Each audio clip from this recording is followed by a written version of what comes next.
Ayun no, hello mga guys. Good morning, good morning. Isang magandang araw kung nasang panig man kayo na mundo ngayon. At dito nga sa amin sa Calgary, Alberta, Canada ay 8:35 na ng umaga. At ito, medyo maaga tayo ngayon kasi maaga yung gala natin. Naka-long weekend nga pala kami dito sa Canada ngayon mga guys. Kasi next Monday, celebrate namin, or this coming Monday, celebrate namin yung Thanksgiving dito sa Canada. Rules na ba? Kung mag-aral, mapauwi.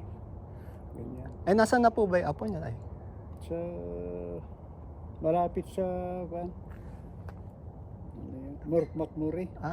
Nandito pa po, nakauwi. Kasi walang dito walang bakante. Ah, Sa McDo. McDo. Nasa Port McMurray po siya ngayon. Malapit dyan. Doon na po nakahanap ng trabaho. Oo. Hmm. Yung Aga Academy. Ano? Eh, sipag-sipag niyo naman po tayo, magang-maga. Sir, Nangangalakal. Masakit dito kung nasa loob lang. Maganda po ba kitaan tayo? Ano? Maganda po ba kitaan sa kalakal? Sa amin, iniipon po namin eh. Oh, ganyan. Ang hirap makaipon Ibenta tayo. yun, parang mapalitan yung gas yun. Ganyan. Iniipon namin, mga 3 buwan na po yata. Hindi namin, siguro pag binenta po, wala pang $20 eh. Talaga. Mautak na rin po siguro yung mga Pilipino ngayon. Iba na Maraming nangangalakal na din po. Dati nung bago-bago kami dito, ang dami nagkalat eh. Inuuwi ko lang po eh. Pinakamalaki na benta ko nasa $80. Ay, pambigas na po, di ba po? Saan po ba kayo? Saan po ba kayo sa atin, tay? sa Ilocos Norte. Ay, Ilocano. Ilocano. Bili tayong pandesal. Kapag ka naglo-long drive kasi kahit sa Pilipinas kami, pandesal talaga yung kinakain namin ni Mrs. Tapos since nga na taga Nueva Ecija siya, pag may nadaanan kami na nagtitinda ng ng nilagang mais sa mga gilid-gilid, yan, papakyawin ni Mrs. yan. So yun nga mga guys, no, kanina habang naglalagay tayo ng mga gamit natin sa kotse, nakita natin si Lolo, yung kapitbahay namin. Siya yung madalas ko makita na nangangalakal dun sa lugar namin. Yun nga, nagkaroon tayo ng pagkakataon na makausap siya kahit saglit.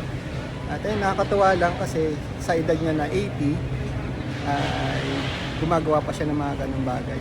Sabi niya kasi, retired na kasi si Lolo, so wala siyang magawa sa bahay.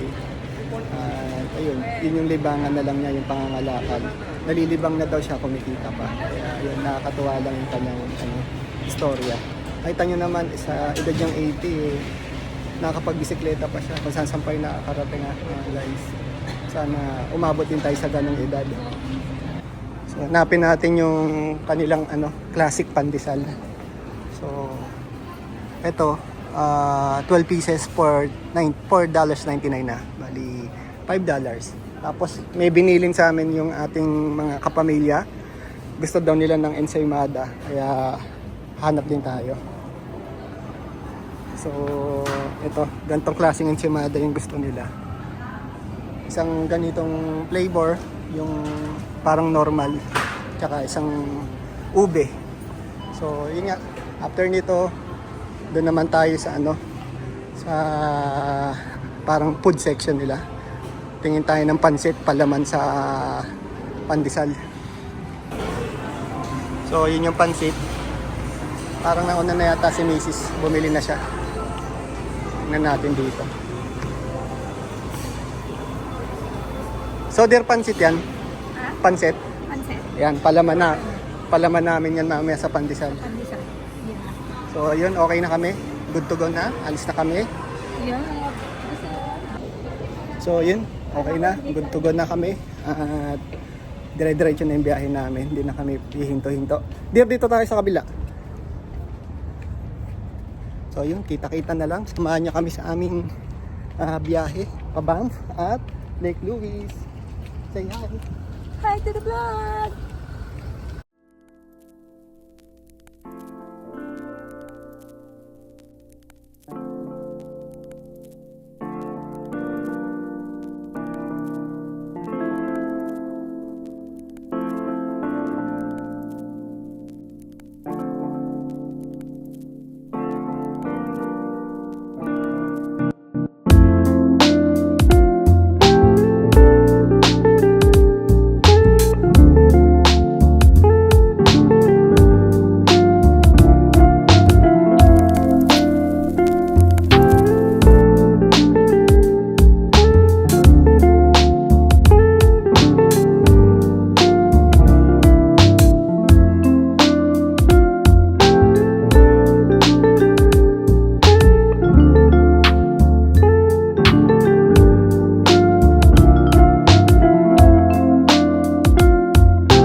Bale, ito yung itsura ng cabin na tutuluyan namin dito sa Deadsman Plat.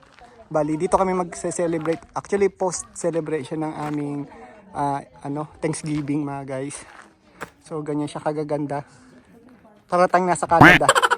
Actually, Canada naman talaga to mga guys. Ito lang yung mga typical itsura ng cabin. So, ayun yung pamilya natin. Kararating-rating lang din namin halos. Photo ops muna. Tapos, room tour tayo ng isa sa cabin na kung ano itsura ng cabin nila. Room tour natin yung nirentahan namin. Pre, ang ganda ng bahay mo dito sa Canada. Vacation house mo to, pre. Tour mo naman kami, pre. Tutor tayo ni your king guy, pre. Mga pre. Yan. Anong makikita natin dito, pre? Sapatos. Ayan, tutor tayo ni Nainay. Ano ang ganda ng vacation house niyo din? Yeah. Thank you. Ito yung room namin dito. Our magulong room. Ito yung isang room nila. Ito yung sa Washroom daw. Tapos may loft pero Ang ganda. May ano? Pwede ka pito umakyat. May parang loft. May master's bedroom with washroom. Yan, akit tayo dyan mamaya. Yeah. Ito yung living room nila. ito yung And si Lola Nay sa kitchen. Kakapi na dahil Lola Nay, hi po. Kape po ba yan, Lola Nay? Ay, meron kayong terrace yan, dyan po kinuha yung Aurora, kita dito. isang Aurora. Yan. Yan. Siya sumasayaw. May tennis court pa pala, pre. Ayan yung tennis court ko. Paano pa magkano? Ganon. Ganda ng view dito, no? Tapos ayun lang ko yung maganda doon ko sa parang main lodge. Sa parang reception. Pupasokin natin mamaya. Oh. Maganda yung dun banda. Kaya nga. Ang ganda nagulat ako gabi. Uy, okay to Doon maganda. Pati sa baba nito. Oh, dito lang maganda na yung view eh. Oh, ito yung bahay nila, your tint guy. At Eden ng dalawang Yan. Ano, sweet nila. Honeymoon man. Honeymoon nyo. Yan. So, ganyan. Akit tayo sa loft. Sa loob pa rin maganda. Kasi kwarto din yan eh. Maroon may Ayan, no? Gawa talaga sa kahoy. Natin yung mga ilaw tayo. So, ito yung loft, mga guys. Pwede ka po sumakyat doon. Ito. So, ito yung isang room sa loft. Gusto natin ilaw. Yan, may isang TV. May washroom din. Yan. Tapos, yan yung kama. So, ayun. Tapos, pag nandito ka nakatayo, syempre, tanaw mo yung living room. Si Lola Nay, may kitchen. So, yun. Ito yung itsura ng cabin. So, yun mga guys, yun yung itsura ng aming tutuluyan for 2 days. Hindi na rin masama. 800 yung bayad niya. 800 Canadian dollar for 2 days. Di na rin masama kasi maganda naman yung location. Kompleto yung amenities. Ngayon pupunta tayo dun sa parang reception hall. Kasi nandun yung mga ibang mga facilities nila. Medyo kung mainit ngayon. Mainit pero malamig yung simoy ng hangin, mainit lang yung sikat ng araw. So yun, itong aking deer, busy sa kakapicture. Hi! Dito kami ngayon sa Mountain Resort. Bump Mountain Gate Resort. Tutor Courtesy by Ate Julian. and your tint guy. And your tint guy. So ito yung kanilang hall, lounge. Yan, may mga sitting area. Pwede kang magkape-kape. Tapos ito yung pinaka main function hall nila. Yan. Ito yung totoong chess talaga, ate oh. Marunong ka ba mag-chess? Ate? Ayan oh. Hindi naman sila mahilig sa chess, no? Kahit saan meron chessboard. So, ito yung kanilang reception. Oh, so may bear nga dito. Kasi, please be advised. Please, for your safety. Ayan. And then, So, yun nga, may mga bear, sigurado. Gusto ko pa namang makakita ng bear. Sana makawitness tayo kahit isa lang. Punta tayo dito sa baba. Ito ang mga nila. Nandito yung kanilang games room. Ayan. Low ceiling. So, bawal mga 6-footer. David, bawal ka dito. Tatama ka.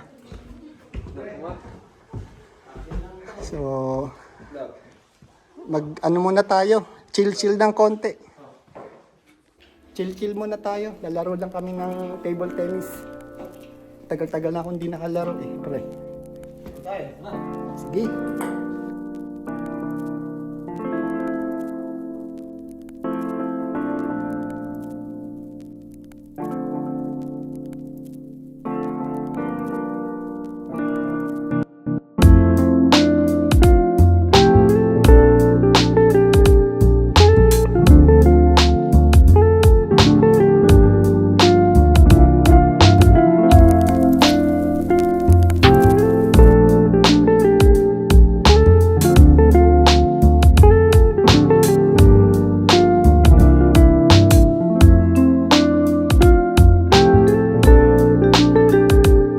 Maglalaro nga kami ng basketball ngayon. Ang una natin makakalaban ay si David.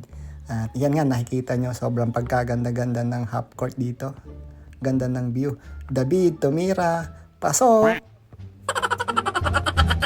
So yun, sablay, pagkakataon natin. Tayo naman ng titira.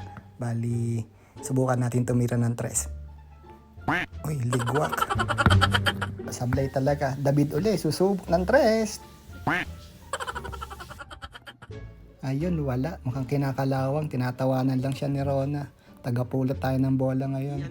Medyo may kalamigan talaga dito. Kaya ang hirap tansyahin ng ring. Isa pa nga.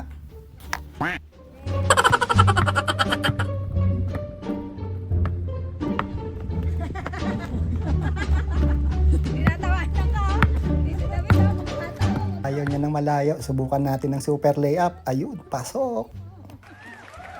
Iyon, napakagandang buko. Isa pa nga, subukan naman natin ng 3 uli.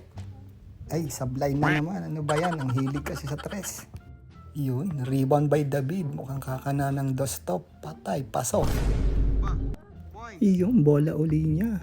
Mananalo yata si David dito. At lumipat ng angulo ang camera. David, tumira. Sana. dito pala maganda view eh. Yun, pulot uli ng bola. Pero sa pagkakataon ito, talo ka na David. Ang dami ko nang binigay na pagkakataon sa'yo. Huwag mo na akong papormahin. Kobe Bryant, nagdi-dribble. Kobe, fade away. Pasok. Ayun, last ball. Ito na ang panapos dyan. Tumira ng isang 3. Pasok. Boom.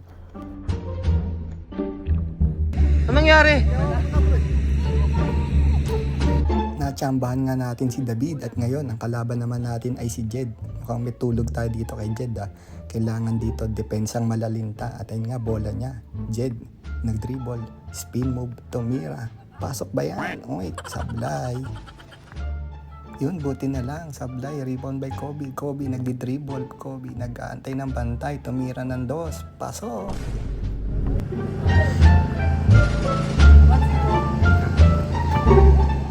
Yun, naka 1-0 na. Pero committee's time out muna si Jed. Meron lang siyang ilalagay na paraphernalia.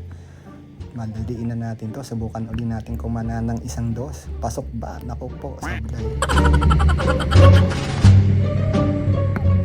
Yun, bola na ni Jed at nagtaas na ng silib. Mukhang gagamitan na tayo ng pinagbabawal na technique. Jed, spin move, favorite move, tumira. Pasok, naku, sablay na naman. Ano ba yan, Jed? Tapusin mo na. Dribble by Kobe. Kobe, naghahanap ng pwesto. Tumira, fade away. Pasok ba yan? Naku po, sablay na naman. Yung rebound by Jed. Bola ni Jed, nagdi-dribble. Naghahanap ng pwesto. Saan ba magandang spot? Bumuelo. Tumira. Kala ko edad lang. Ayun, sablay. Rebound by Kobe. Tumira ng 2. Pasok. Medyo lumalabig na talaga. Kaya tapusin na natin to. Kobe, nananandya. Kobe. Anong gagawin? Yun, step back. Dr. Miranandos, pasok. Sabi nung nasa lounge, yung parang receptionist nila, ingat lang kasi may mga bear dito. So kung maglalakad ka dito kapag kagabi or even kahit maaraw, maaga, ganyan, maliwanag, kahit paano may dala kang bear spray. Kasi nga may lumalabas ng mga bear ngayon. Lalo ngayon, nag-hibernate sila. Nag-iipon sila ng pagkain for winter. So mga aggressive sila ngayong mga season na to. So may giant chessboard dito mga guys. So pwedeng ano yan. Pwede talagang paglaruan yan. Kapag nagpapahinga ka dito. Saan ba yung pool area, Jill? Saan? Hindi, wag na. Nagagalit na yung aming alaga. Swimming na to eh. So yun, sobrang ganda dito mga guys. Or dahil fall, nakadagdag ganda yung mga kulay ng puno ngayon.